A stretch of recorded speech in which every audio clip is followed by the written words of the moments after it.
Hello friends, welcome back to the channel. आज का video है how to get a licence in New South Wales Australia, riders licence. So riders licence is for the bikes and the two wheelers.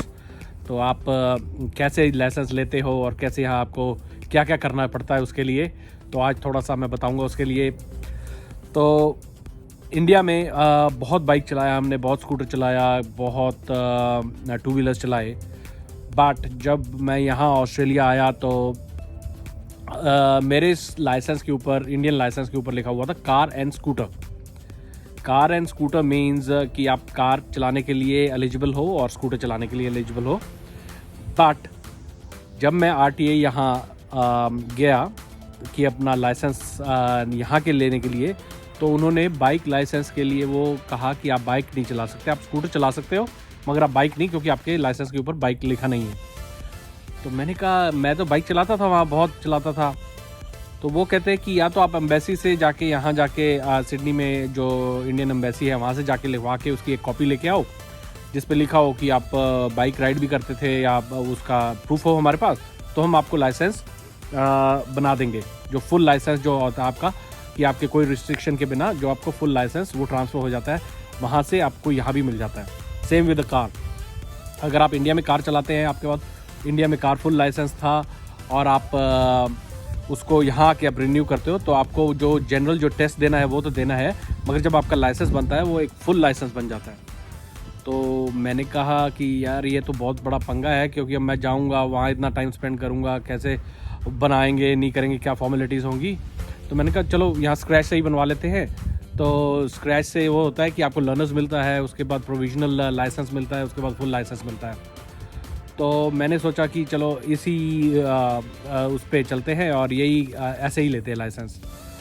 तो यहाँ licence New South Wales के अंदर licence लेने के लिए क्या होता है कि आप फर्स्ट ऑफ ऑल आपको 2 दिन का कोर्स करना होता है, 3.5 आवर्स का कोर्स होता है वो।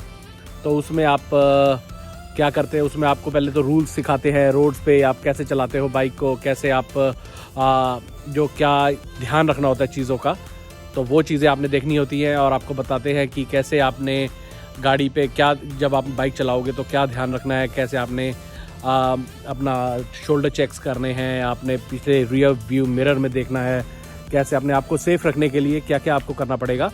तो वो आपको चीज़ें सारी सिखाते हैं। तो वो 2 दिन का कोर्स होता है, 3.5 आवर्स ईच डे आपको वो करवाते हैं, बाइक भी चलाते हैं उसमें और आपको रूल्स भी बताते हैं रोड के।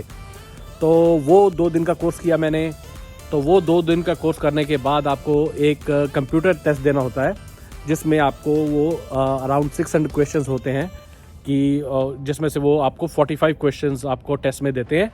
और आपका 45 में से आई थिंक 2 सेक्शंस होते हैं, एक रोड सेफ्टी रूल्स और एक जनरल नॉलेज। जनरल नॉलेज में आपका 3 गलत हो सकते हैं और रोड सेफ्टी रूल्स में 1 से ज़्यादा गलत नहीं होना चाहिए। तो वो आपको ध्यान रखना है। जब आपने टेस्ट देना है तो आपको 3 या और एक वो रोड सेफ्टी रूल्स, 4 से ज़्यादा आपके गलत नहीं होने चाहिए। मतलब रोड सेफ्टी रूल्स का 1 से ज़्यादा गलत हो गया तो आप फेल हो गए। तो वो चीज़ का ध्यान देना है। तो मैंने जब अभी टेस्ट दिया, तो लास्ट वीक जब टेस्ट दिया, तो मेरे लकीली सारे क्लियर हो गए, सारे करेक्ट थे, 45 आउट ऑफ 45 ठीक थे। तो उससे क्या हुआ कि आपने उनके पास जब टेस्ट हुआ, उनके पास साथ के साथ रिज़ल्ट आ जाता है और वो आपको काउंटर पे ले जाके आपको कहते हैं कि आपका आपने पास कर लिया है और आपको ये लाइसेंस हम दे देते हैं।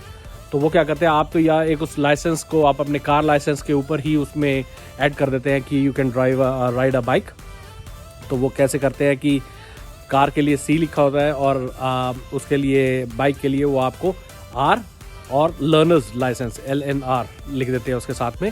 तो दैट मीन्स वो आपको 3 मंथ्स के लिए वैलिड होता है, और होता 1 ईयर के लिए है, मगर 3 मंथ्स के बाद आप क्या कर सकते हैं, उसके बाद आप अपना लाइसेंस उनके पास दोबारा जाकर, एक और टेस्ट होता है, 1 डे का टेस्ट होता है, वो आपको उसमें बताते हैं कि कैसे आपको टेस्ट भी लेते हैं, रोड पे भी चलवाते हैं। और फुल डे का वो एक टेस्ट होता है, वो मैंने अभी करना है। उसके बाद आपको प्रोविजनल लाइसेंस मिलता है। प्रोविजनल लाइसेंस होता है वो आपको आई थिंक 1 ईयर या 2 ईयर्स के लिए रखना होता है, और वो जब आप कंप्लीट कर लेते हो और आपको प्रैक्टिस करनी होती है, और वो जब आप कंप्लीट कर लेते हो तो आपको full licence New South Wales riders licence मिल जाता है।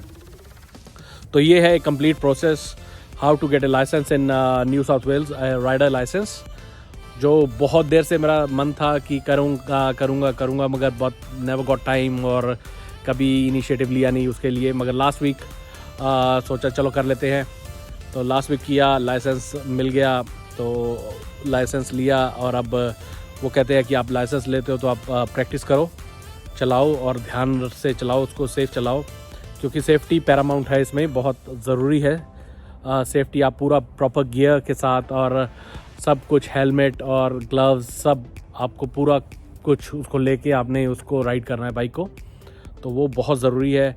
और अब वही मैं अभी कर रहा हूँ, क्योंकि 3 मंथ्स के लिए तो वही करना है। उसके बाद 3 मंथ्स के बाद प्रोविजनल लाइसेंस के लिए अप्लाई करूँगा, उसके बाद पी लाइसेंस मिलेगा, then you go from there, like आपको 1-2 साल के अंदर जो फुल लाइसेंस मिलता है वैसे मिलता है। तो आज के वीडियो में यही है कि बाइक चला के बहुत मज़ा आया, बहुत बढ़िया फील हुई, बहुत देर बाद चलाया, क्योंकि ऑस्ट्रेलिया में तो कभी चलाया ही नहीं बाइक, इंडिया में ही चलाते थे। तो यहाँ चलाना बहुत डिफरेंट है इंडिया से, और थोड़ा सा ज़्यादा ध्यान रखना पड़ता है, क्योंकि बहुत ज़्यादा बाइक्स यहाँ चलते नहीं हैं, यहाँ मोस्टली 4 व्हीलर्स ही होते हैं, कार्स ही चलती हैं। तो बाइक के लिए आपको you have to be extra careful. तो ये था, आई होप आपको थोड़ा सा आइडिया मिला हो कि अगर किसी ने लाइसेंस लेना है तो क्या क्या करना पड़ेगा, कैसा है यहाँ लाइसेंस लेना।